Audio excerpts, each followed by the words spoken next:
Today we're going to do a quick setup to scan on your Brother MFCL5850DW. Make sure the Brother device is connected to your computer before beginning.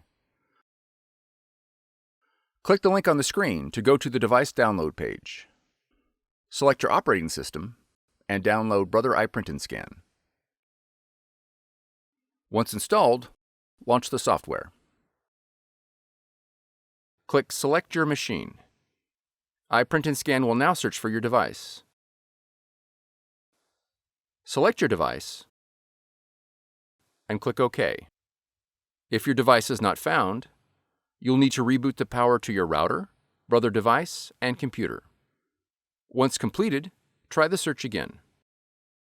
Once your device is selected, iPrint&Scan will display all the functions that your machine supports. Your Brother device is now ready to scan. For more tutorials, FAQs, and videos, visit us at www.brother-usa.com.